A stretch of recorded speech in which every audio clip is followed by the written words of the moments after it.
ఆదికాండము 28వ అధ్యాయము. ఇస్సాకు యాకోబుని పిలిపించి, నీవు కనాను కుమార్తెలలో ఎవతిని వివాహము చేసుకొనకూడదు. నీవు లేచి పద్దనరాములోనున్న నీ తల్లికి తండ్రి అయిన బెతూయేలు ఇంటికి వెళ్ళి అక్కడ నీ తల్లి సహోదరుడగు లాబాను కుమార్తెలలో ఒక దానిని వివాహము చేసుకొనుమని అతనికి ఆజ్ఞాపించి, సర్వశక్తిగల దేవుడు నిన్ను ఆశీర్వదించి నీవు అనేక జనములగునట్లు, నీకు సంతానాభివృద్ధి కలుగజేసి నిన్ను విస్తరింపజేసి నీవు పరవాసివైన దేశమును అనగా దేవుడు అబ్రహామునకిచ్చిన దేశమును నీవు స్వాస్థ్యముగా చేసుకొనున్నట్లు ఆయన నీకు అనగా నీకును నీతో కూడా నీ సంతానమునకును అబ్రహామునకు అనుగ్రహించిన ఆశీర్వాదమును దయచేయునుగాక అని అతనిని దీవించి యాకోబును పంపివేశెను. అతడు పద్దనరాములోనున్న సిరియావాడగు బెతూయేలు కుమారుడును యాకోబు ఏసావుల తల్లియగు రిబ్కా సహోదరుడైన లాబాను నొద్దకు వెళ్ళెను.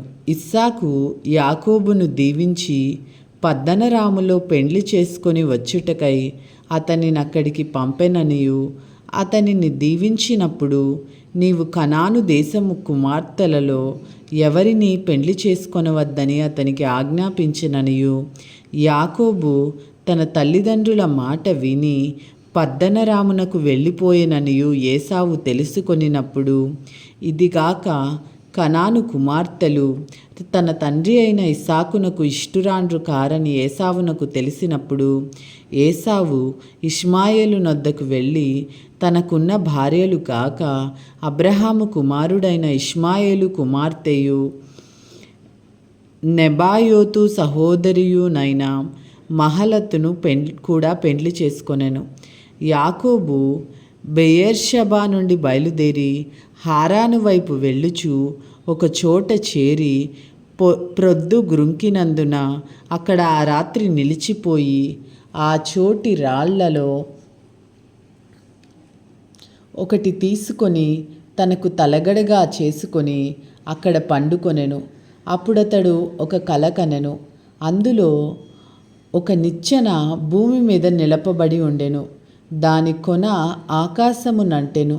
దాని మీద దేవదూతలు ఎక్కుచూ దిగుచూ నుండిరి.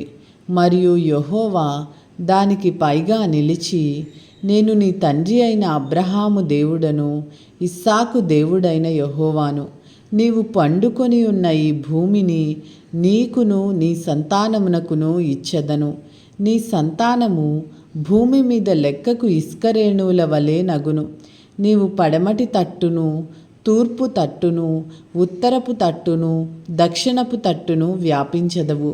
భూమి యొక్క వంశములన్నీయు నీ మూలముగాను నీ సంతానము మూలంగాను ఆశీర్వదింపబడును.